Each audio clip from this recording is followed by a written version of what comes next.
December 16th, 2025 at 4 p.m. This meeting is being recorded and broadcast by our local cable access channel, WCAT, Facebook, and YouTube. If anyone in the audience is recording, please let us know. Okay, first item on the agenda is nicotine-free generation. Speaker coming to present to the board. And I assume that's you. I'm guessing, looking around. Okay, hi everybody, thank you for inviting me. I'm Ken Elstein, I'm a member of the Board of Health of Town of Belchtown, finishing my 6th year there. First of all, let me just say that I think it's really good for boards of health to talk to each other. When I was on the select board there, I was president of the county Select Boards Association. We'd have like quarterly meetings and have speakers and talk about stuff. And I know that the staffs, health directors, nurses, people like that will have conferences and stuff. But I don't think we board members really do. And I think that's something just to put in the back of your mind tonight.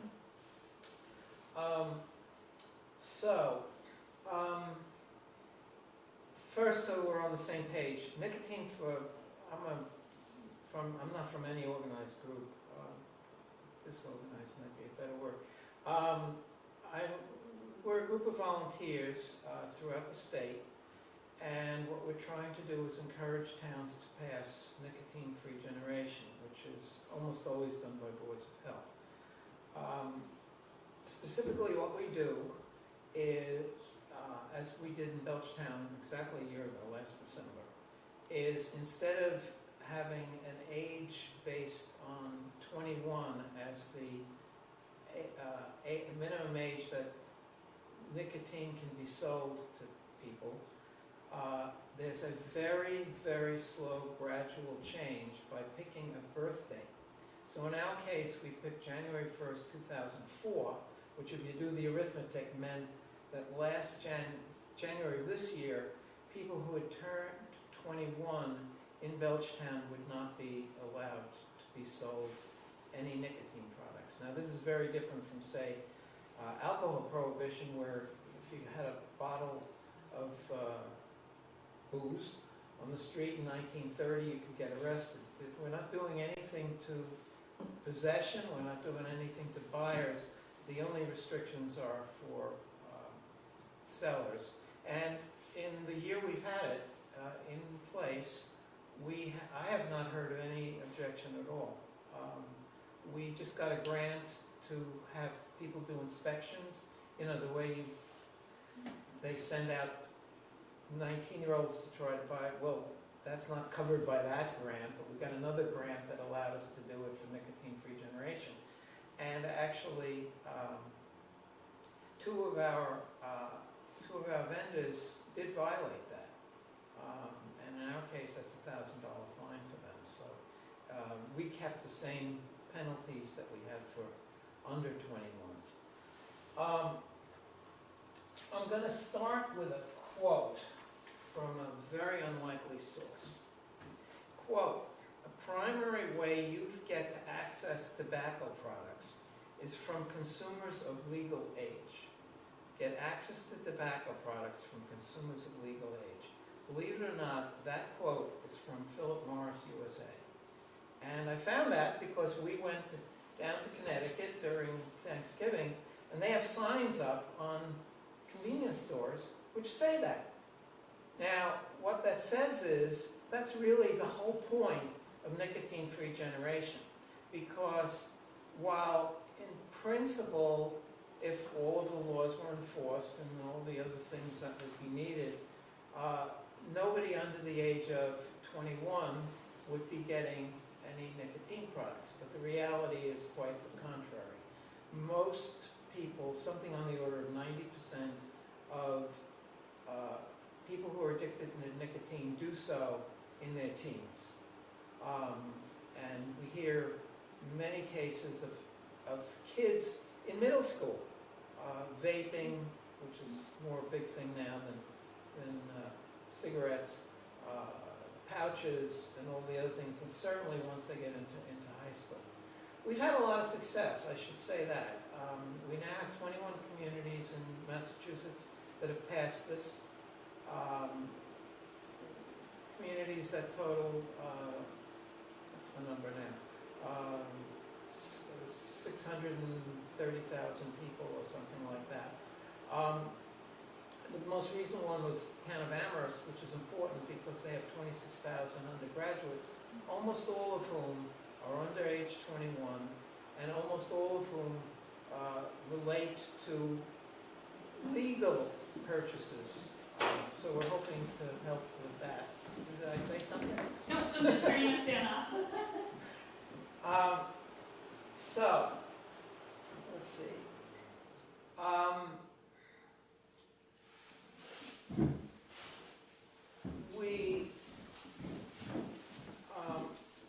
I should say that we have this first passed in Brookline about 6 years ago, and it was immediately challenged by big tobacco in the courts. The Supreme Judicial Court of Massachusetts took the case and wrote an 80-page opinion in which they unanimously shot down every single argument made by the pro-tobacco people. And I have here a letter which I'll share with you. I have just spoken to East Hampton. Find it. Yeah. Which will provide pro bono. You can keep this. This is to East Hampton, but it does say that in any municipality that might be challenged, which is extremely unlikely because we're now up to 21, they're not going to come out up after Warren, most likely. But if they did, this will provide pro bono legal support. And just to show you some of the kinds of things that the industry does, of course, if I may. These pictures were taken in a store,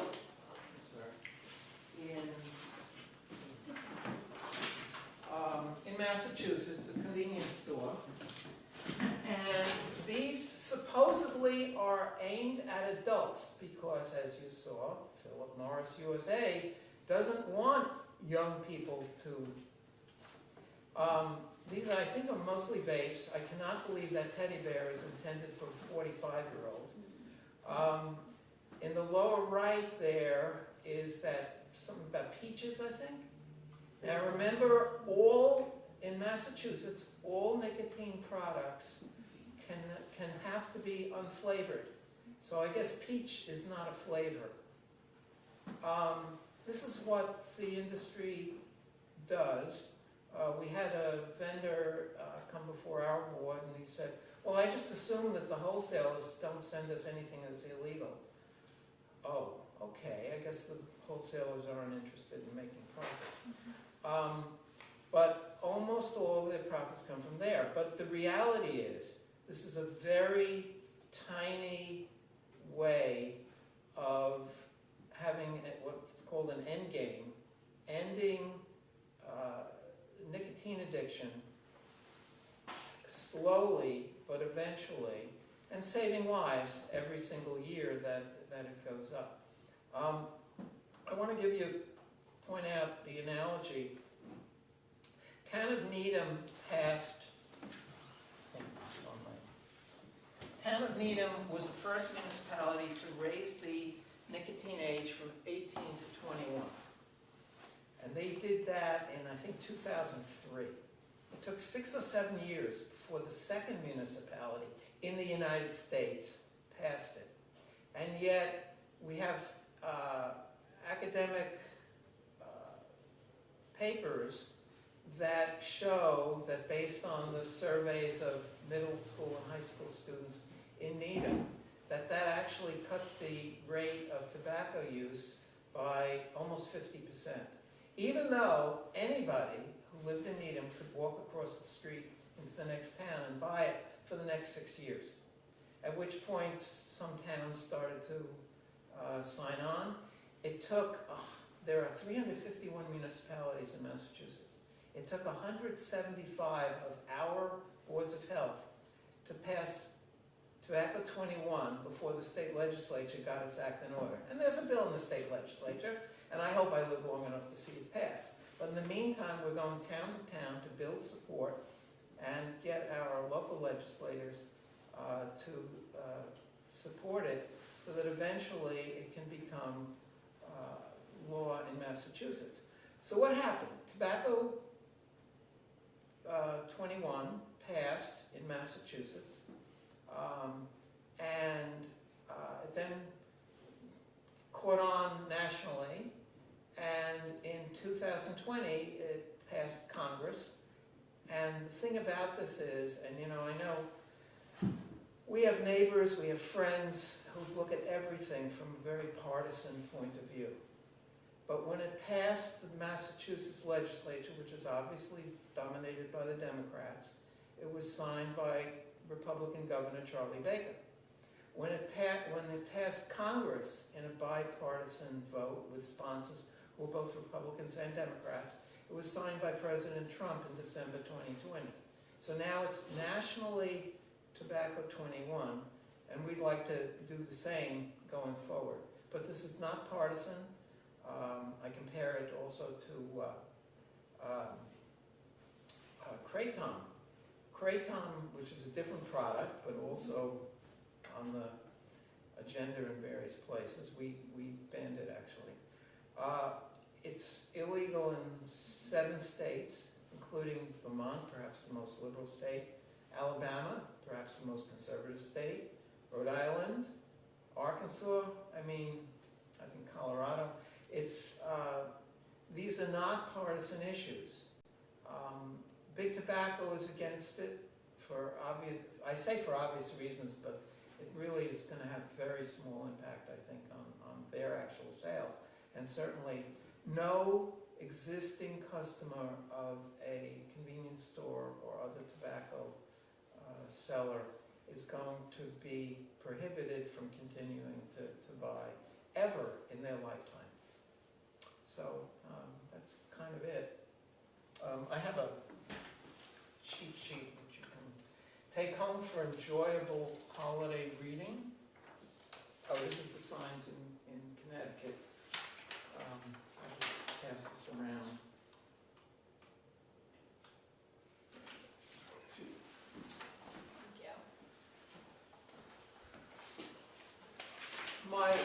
My grandfather died at age 49 of cancer. I never got to meet him, and he never got to meet me. And beyond that, my widowed grandmother and my 12-year-old mother were completely devastated financially by that. They had spent their life savings trying to deal with his illness. And this motivates me to come to the various towns and try to prevent that kind of experience for people going forward.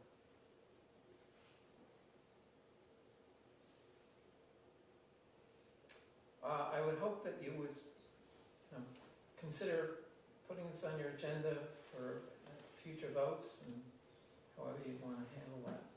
Some towns don't have a hearing at all. Conway and Pelham passed it with no hearing at all.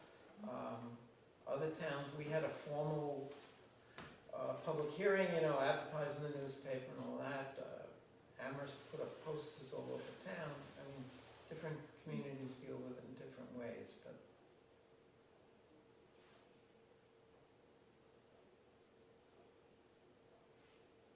So this is accepted by all the other towns that you presented this to? all the ones that I've presented it to, yeah. Let me think about that.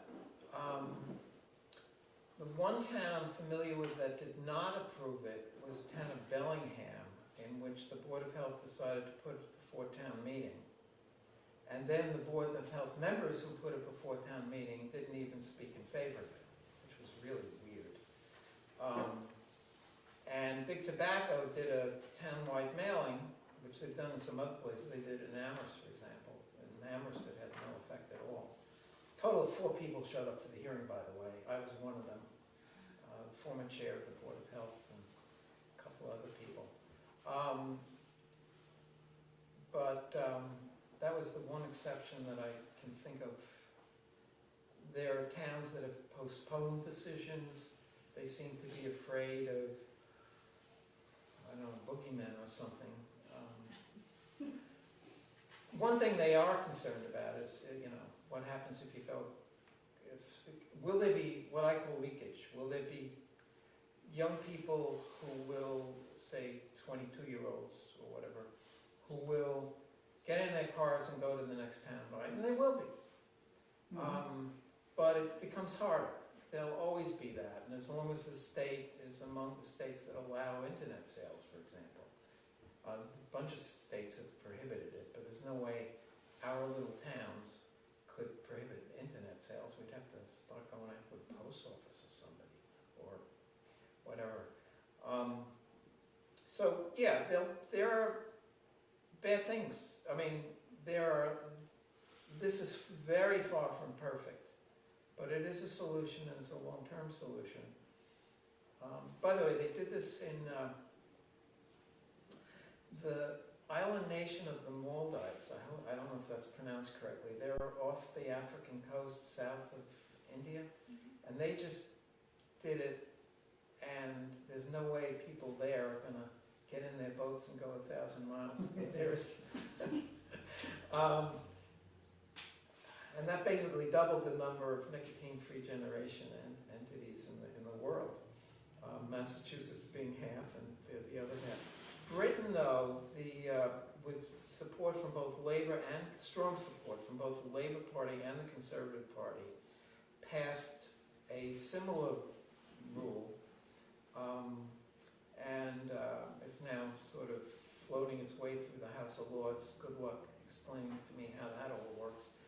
But that's going to happen. There's been legislation introduced in the French National Assembly. I mean, there's a whole lot of stuff, and I just got off the phone today with somebody from Minneapolis and met last week with people in California. There's a lot of energy here, but Massachusetts, as it did with Tobacco 21, is leading the way.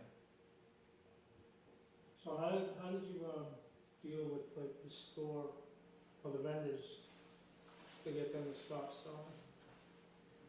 Well, first of all, they're already not allowed to sell tobacco to Tobacco 21. So what we did in our case is we have 10 licensees, and our health director went to all of them before we implemented it, told them we were going to, gave them a copy of the regulations that we were considering, invited them to the hearing. I think one or two of them may have come. We had a bigger turnout a year earlier when we were talking about pouches, so it wasn't like they were ignoring it. And we gave them, since we passed in December, we gave them several weeks in which to kind of get their act in order to deal with it, which meant no penalties. Yeah. And last week was the first time we ever actually done inspection. We do working with people from Northampton. They send 19, 20-year-olds out, but they're not allowed to do the nicotine-free generation. I guess under their grants, it's not a state rule; it's a town rule. So, but we got a separate grant for that, and as I said, 2 of the 10 violated it, and a third one didn't have the proper signage. That's a much less a requirement. They tell us it's easier for the staff, and mostly people in the stores are not the owners most of the hours. It's easier for them to look at a year than it is to look at try to start calculating how old is this person. Yeah. You got businesses like Alltown that just card everybody. Doesn't matter how old you look. Excuse me, they don't card me. I was gonna say, the one here is pretty good about it, because they know me well and they card me still every time. Scan my license every time, so. Yeah, I went to a bar with a 90-year-old and they carded her. I loved it. Well, we card everybody. I used to work at Park and Shop in Auburn, and years ago when they were first grocery store in Auburn to get a liquor license, and that was their hard rule. Didn't matter how old you looked, they had to card you, and a lot of people didn't like it. But We share a health director, Andrew Creed. We're in the Quabbin Health District, which is Belchtown, Pelham, and Ware. And Ware just had an inspection in which and they don't have nicotine-free generation, so it would be tobacco 21. 4 of their vendors violated the rule there. One of which was an adult-only store, and you're not even allowed in the store if you're not 21. So they weren't not only did they let this person in the store, but they sold tobacco. So we have to continue diligence. But enforcement's the same way as, basically falls the same way as it does now, just, as far as the fines, I think they're progressive too. So who does the inspections for this? So you have your own, how often do they do the inspections? I think the tobacco 21 is twice a year, Yeah. which is pathetically small. I think it probably should. I mean, if you did it for 5 straight weeks, beginning in January, it would probably stop.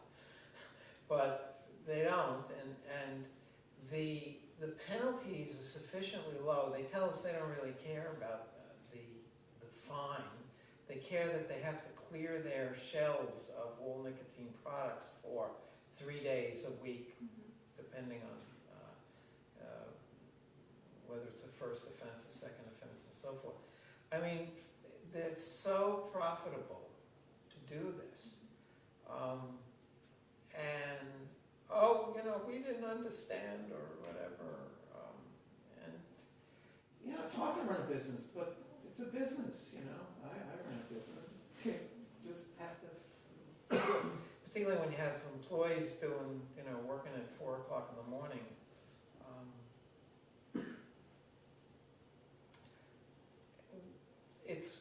It's certainly encouraging that Belchtown got a grant. The person who got that, we have a person in the high school. She got the grant, and I don't know if the other towns have done that or not, but I presume it's going to happen elsewhere. Okay. This was the first time we did it. Okay.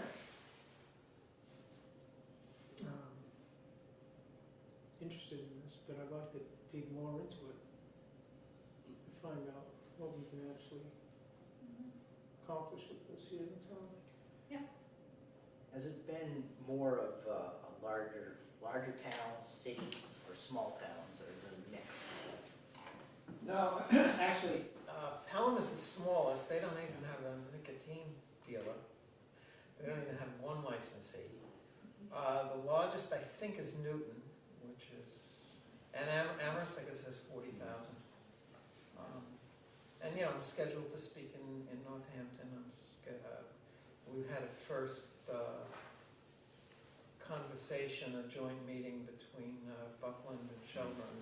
Shelburne Falls, they kind of like to do Because other things. in my mind, the biggest thing is like if, say, Warren did this and our surrounding towns did nothing, that's where you're going to get it. Well, that's what we did in Belchtown exactly a year ago. We're going to try to surround you. That's one. Well, that's the tough part, But you still have that with tobacco 21 too. or the unflavored, you get people that go to Connecticut, New Hampshire, but, same thing with this, you're gonna have people that are gonna go to another town, but eventually, Ware's gonna sign on. If those other towns. Yeah, and as it spreads, eventually it's not gonna be worth it. I had a very positive response from Hardwick. And the chair there, as I was getting up to leave, said that he's a retired dentist. And he described what happened. I mean, you think of cancer, heart disease, emphysema, those kinds of things. Stroke. He was talking about what happens in the mouth from nicotine pouches. I mean, it's really creepy. And the other member of the board there, who's an MD, asked questions about it, and, specifics. think they're, soon, but I don't want to make predictions for other Mhm. towns. I would like to, like I said, dig into this a little bit more and see what we can get, what we can get going. Yep. I've got some things written down, and I'll look into it. And do these places have a tobacco control alliance, or do they rely on the health inspector? Like, because we have, oh my goodness. So like we go out of Leominster for our tobacco control alliance, so like I, as the inspector in town, don't actually do any of the tobacco stuff. So they come out however many times a year, do it, we have a spreadsheet saying, we came out this month, you guys were in compliance, this happened. Who keeps track of compliance, I guess, with this, like who holds them to this? Is this us that we keep, as a town, we hold them in compliance to it? Or do you have like a coalition that does that, I guess? I guess the answer is yes and yes. I think it's Meredith O'Leary, who is also the health. Yeah, Meredith is in Northampton. Right. I'm in Ludlow too, so I have her in Ludlow. Okay. But then I have So Leominster with them. I think the way it works is another hat that she holds is that she sends out inspectors, 19-year-olds Mhm. to test them. And then we have a full-time director with Ware and Pelham, Andrea Creed, and they, coordinate and cooperate. But when there's a violation, typically we would, I guess, it's probably mandated that we have offer at least a public hearing to the vendors. And usually the person who showed up will speak and say, here's what happened, and show photographs or whatever. So it's a combination of that. Okay. But then boards of health are the ones who have to decide, assuming the vendor appeals, whether or not to impose the fine. And that's basically what it is through the tobacco 21. Yeah. She does everything. Yeah. As I said, this is the first time we've done it for nicotine-free generation. And it's only been on the books 2025. This will almost certainly get much bigger because what we've now done is we have about 5 contiguous towns that have signed on to it. South Hadley was in there as well.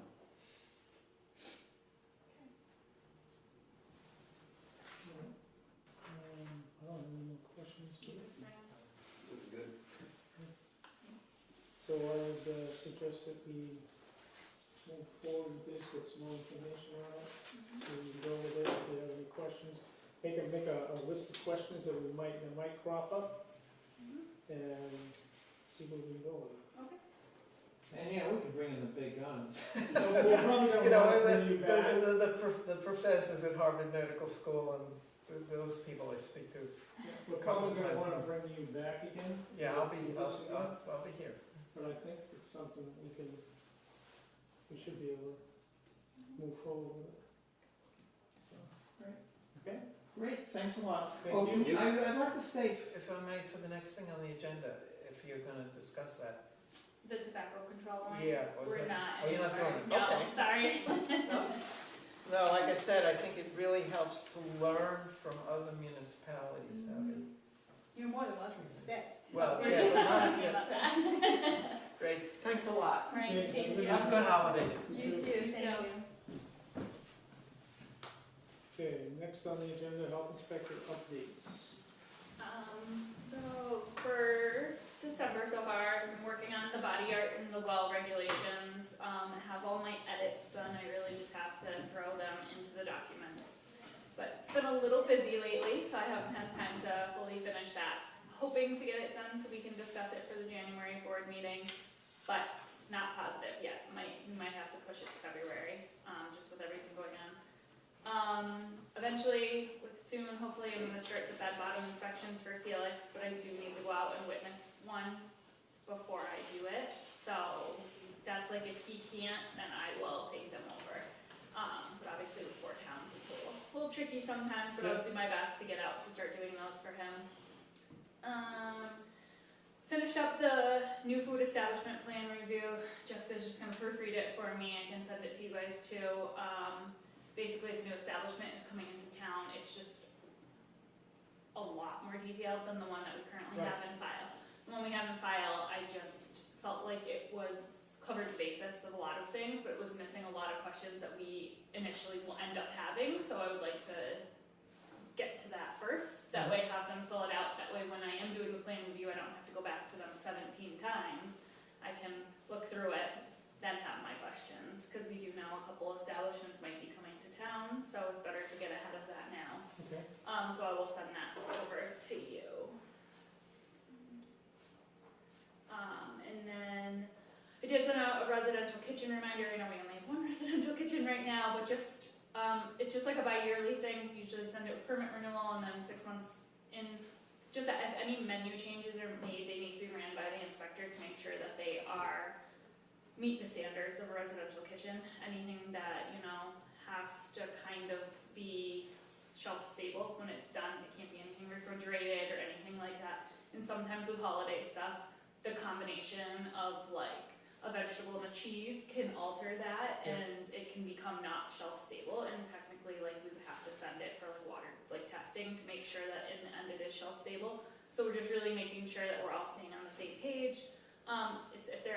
It just basically said if you're adding any new menu items, if you're modifying preparation methods or your process, if you're introducing new ingredients or any allergens, expanding into higher risk or time temperature control foods, and offering seasonal or holiday menus, which are not currently approved. So anytime they add anything, they're supposed to send it over to me. I look it over and I say, okay, these are all fine combinations, this is all approved. Okay, that's And then they're that's residential. That's just residential kitchens, yeah.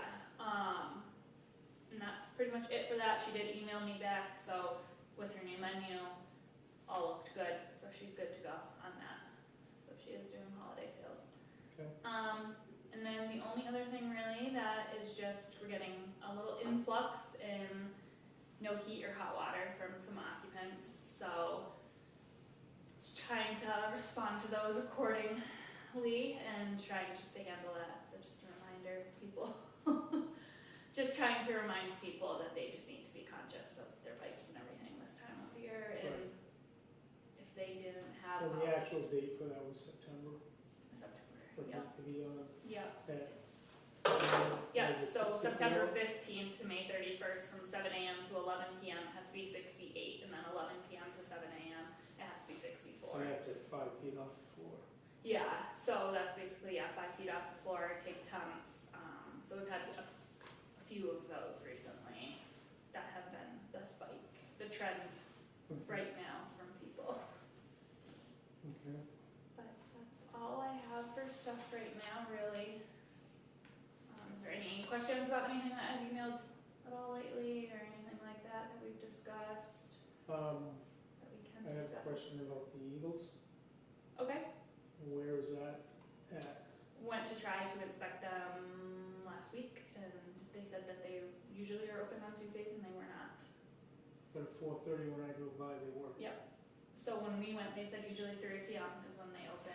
We went at, I think I went at 3:15 maybe, because I have to get it in before my work day's over. Right. So tried to go to give myself ample time to inspect, and it wasn't open. And then when I was leaving, I went to go do something else, and then when I was leaving, they were open. So I have to try to get it in. It's just, it's hard with their hours and with my hours. I can, if I can't get it in by the holidays, I will flex my hours in the new year just to make it work, because we need to get it inspected, obviously. And there was concern with the Concern per se, they're just due for they're due for an inspection. Okay. A lot of places are just due for their inspections this upcoming week. No, now those inspections, they have to be scheduled or? No. Okay. So all food should and can be Unannounced. spontaneous. Yeah, Hours obviously are different for different places. Yeah. Twice a year, so try to do them every 6 months, but once a year, great. Twice a year, fantastic. is our goal really. I'm trying to get, everyone is pretty much caught up on, I mean, everyone is caught up on once a year except for like 2 places and one of them closed for the season. So now I'm hitting the second. Farm, Hmm? farm is closed. Yeah, yeah. So they closed, and then I think it was just the Eagles really that I haven't been to. Other than that, everyone's caught up. So now I'm hitting my round 2 when I can get to them Okay, from when they need to be done. They'll all be done by permit season though. okay. Anything? Um, Yeah, I'm good. I'm all set. Okay, next item on the agenda is the Pitney Bowes proposal for certified mailings, a discussion and possible votes. So I had asked, when we ran into the problem with postage money being available, I had made a recommendation to Jessica to look at the Pitney Bowes system, because that's what I use where I work, and it's an actually pretty good system, as long as you have enough mail going through it. Yeah. When I talked with them, they sent over this proposal and said with the purchase, after discount, is $820 for the software subscription, and then $54 monthly on top of that. You also have to purchase the envelopes for the certified mailings, which is on the last page, and they come in a bundle. So there's a fee associated with that also. And I don't, personally, if the whole town as a whole did it, it would be worth it, but for $54 a month, that wouldn't be beneficial for Yeah. our department, I feel. Yeah. But we did, since then, $650 a year, just to have the machine. And I was gonna say, is that, for the software, is that just a one-time? or- Yeah, the $820 Okay. is a one-time fee, and then the $54 is monthly though. And that's with a 2-year contract, as it says. So, no, I don't know what it would increase to after 2 when you years. purchase for the certified is $1,000. No, Yeah, it's discounted though to yeah, $820. discounted $820. And Yeah. that's that's not one time. The $820? Yeah. Yeah, that's one time.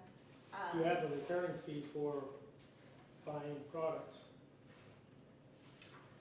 Envelopes and stuff like Yeah. that. Yeah, you buy envelopes separate, so this software prints off your certified mailing, so you don't have to do your green card, you don't have to do like a label for your certified mailings. It gives a window in the envelope, so you print off your document and it prints off your, like the first certified mailing page. So you put in all the addresses and contact in there, and it generates the certified mailings, and then you put it in the envelope that you, continuously have to buy. It does come in a set of 500 envelopes, but there's 3 sizes, so we usually use the large Yep. envelopes, and then occasionally the regular mailing size. And, we do use it, it is a good system to use, but again, you have to have the, what's the word I want? The volume to make it work. Yeah. I mean, I don't know if it'd be worth, passing this along to like the selectmen, because I know like sewer right now, we buy envelopes from the post office that are pre-stamped. Then we take them to a printer in Springfield to have the return address printed on them. Yeah, and this software can do stamps too, and it can kind of do everything, so you don't have to. Yeah, so I'm wondering if it might be worth, proposing to the selectmen, because you figure between, sewer Yeah, and because cat. just our office, we got up to budget, we got an extra $100, so Yeah. I think we're okay. I mean, currently, and I left it open Yeah. too at the last meeting, where if the volume increases, we're gonna come back for some more.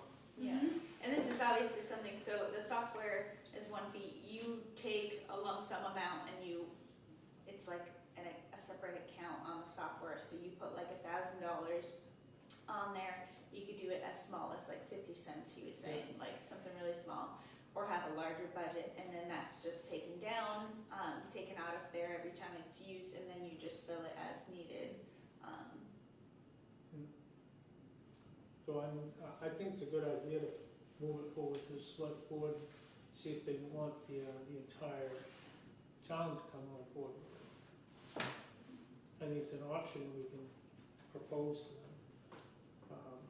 Like Jessica says, I just can't see, if we don't have the volume for the health office, Yeah, it's not feasible to do with just the health office. yeah, I think Yeah. any one department in the town, it's not feasible, Right, but you you need get everybody. all the departments on it, it kinda, Balances out.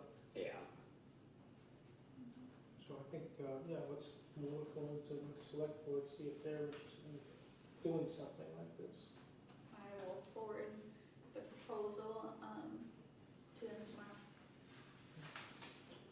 Any other discussion on the Pitney Bowes? Okay. Next item, 784 Old West Brookfield Road update from Cap 12. So I viewed from the road that this was capped with a wooden, some type of wooden structure. Kind of looks almost like a little deck. A wooden platform that was put over the top cover. So it's like sticking up probably about a foot or so. Like I say, I just viewed it from the public way, private property. So it is covered, but that's what the status of it is. How well it's covered, or how permanently it's covered, we don't know. Yeah. And that's, how far into the water is that? Or the swamp? It's on the one side of it, it's not actually in the swamp. It's probably maybe about 100, 200 feet out. And this is a non-functioning well. So I'm assuming whoever owns it did it themselves?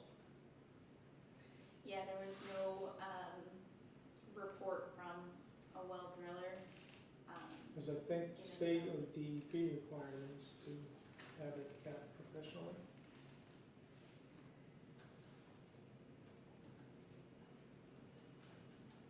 Yeah, decommissioned wells, Yeah. usually need some sort of certification, but. Yeah, I mean, we can look through my well regulations, I don't really recall, I mean, they're not in place yet, obviously, but they will be at some point, so we'll Yeah, have to hold I them mean- accountable to whatever our well regulations say. I believe the DEP requirement is it has to be capped by, Mm, I think it does, so. I don't have them on me. In that case, we need to send a notification to him, let him know that it has to be capped by providing what the regulation says, given the regulation. I can look into that, not tomorrow, because I'm in court tomorrow, but I can look into that on Thursday for you. Send me an email. I'll forget, I promise you.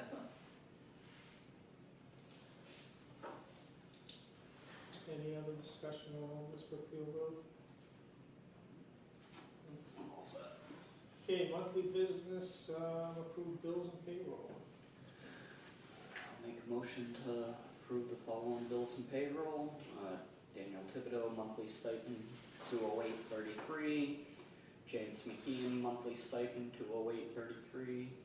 Travis Baker, monthly stipend, $208.33. Animal Inspector Ryan Davis, monthly stipend, $200. Copycat Print Shop for $50.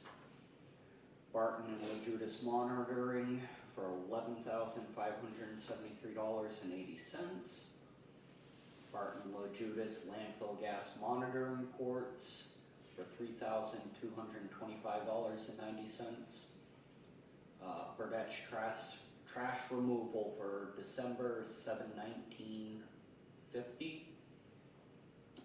Solid waste solutions for December, $2,350.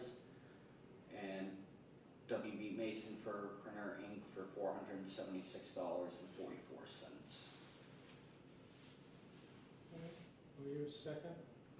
Second. All in favor? Aye. Aye. Aye. Motion made, motion approved, motion carries. Approved minutes from 11/18/25. Make a motion to approve the minutes from November 18, 2025. Second. All in favor? Aye. Aye. And, next meeting scheduled, January 20th, 2026. Oh, yeah, I didn't even put the date, I didn't even put the year though. Good cover. Okay. Is there any old business to be discussed or new business to be discussed? It's not on the agenda. Next item. Everybody in favor of an adjournment? Motion to adjourn at 4:46. Motion made, motion carried. Aye. Second. Aye, yeah. Aye. Aye. Okay, motion carried, motion made, motion carried, meeting adjourned.